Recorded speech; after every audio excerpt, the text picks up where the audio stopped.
In our epistle reading, this is what the apostle says. But now in Christ Jesus, you who once were far off have been brought near in the blood of Christ.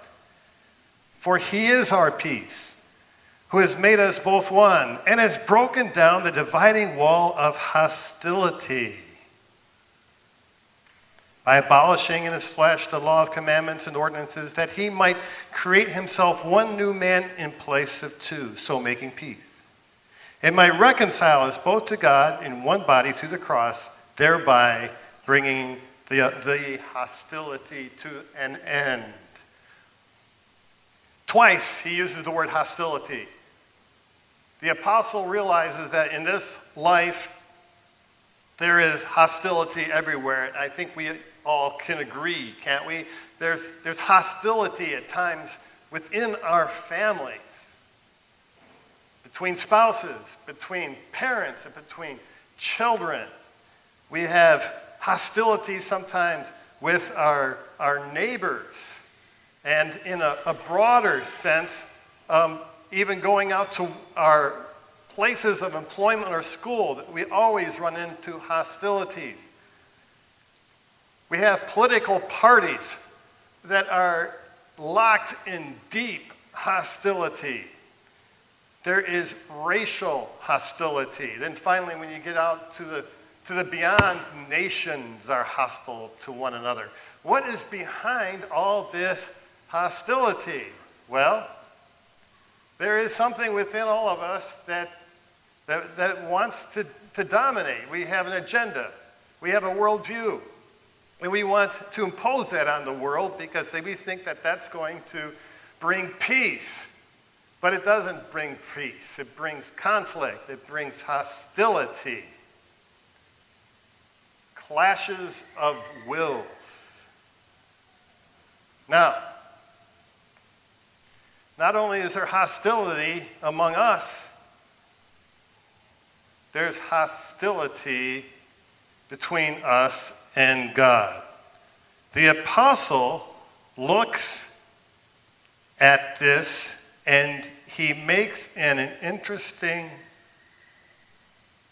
statement. He has broken down, Christ has broken down the dividing wall of hostility. A dividing wall, what does that mean? Well, in the temple, there was a wall, a curtain that divided the most holy place where transcendence and the transient come together. It's the most holy place. And it separated that from the holy place where the priest would go in daily. And this separated us from God. Now, we have to understand that God is not hostile toward humanity. He has no hostility in his heart towards humanity. What was God's or Jesus' first response in the gospel today when he saw the crowds? Compassion. Actually, the word there is onomatopoeia. It's splangnidzomai. His interiors went out in compassion for us. So we always must understand that God has no hostility toward us, but he does have hostility towards sin.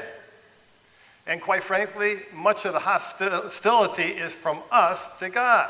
For the same reasons why we can't get along with one another, we can't get along with God because our wills are in opposition to him. So, what does God do?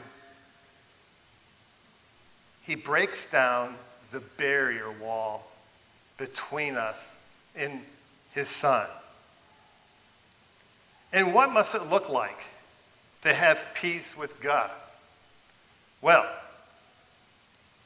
I was listening to a Beethoven piano concerto this week, and it dawned on me that the Christian life is much like a piano concerto. Now, if we had a great pianist here, like one of the olds, like Rudolf Serkin or somebody like that, would come and play a piano concerto, we'd all want to see this. I hope you would anyways. But of course, in a piano concerto, the piano virtuoso is the main deal, okay? He's Jesus Christ, okay? But you can't have a piano concerto without an orchestra, right? That's us. And I've always wanted to be a conductor, but that's God, okay? He's conducting the whole thing, okay? Now, in a great performance,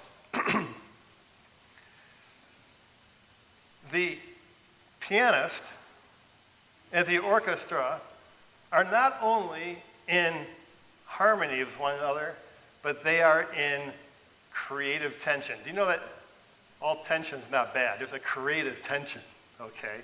There's bad tension, which we were talking about earlier, hostility, right? We were talking about a creative tension.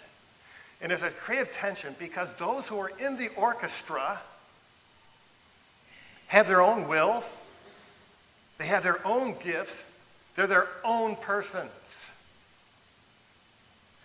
And the piano virtuoso has his own gifts, his own will, his own shaping of the music. In a great performance, this comes together in creative tension. Like, Glenn, you should come up here and play some music for us here right now. Beethoven, can you da da da da da. That's Christ, and then da da da da da. That's us.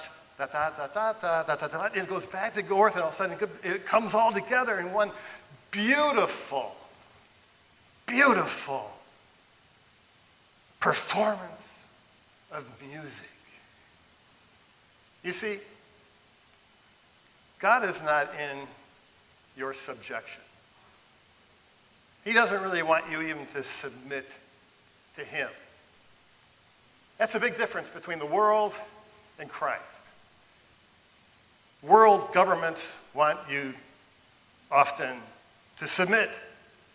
Even Islam, it comes from the word salam, which is parallel to the Hebrew shalom. It means peace, but what kind of a peace is it? It's a peace only when you submit to Allah. But Christ is not in submission. He's into unity.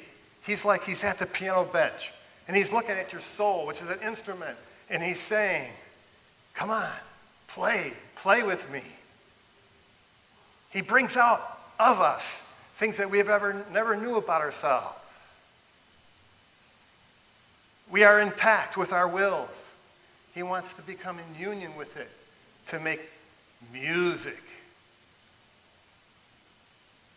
That is what illustrates for me Jesus, through him, breaking down the walls of hostility. It's making music. So, what's your assignment this week? Listen to a good Mozart or Beethoven concerto and feel it, okay? Feel what we're talking about. God does not want you to live in hostility. And if hostility and tension is part of your life,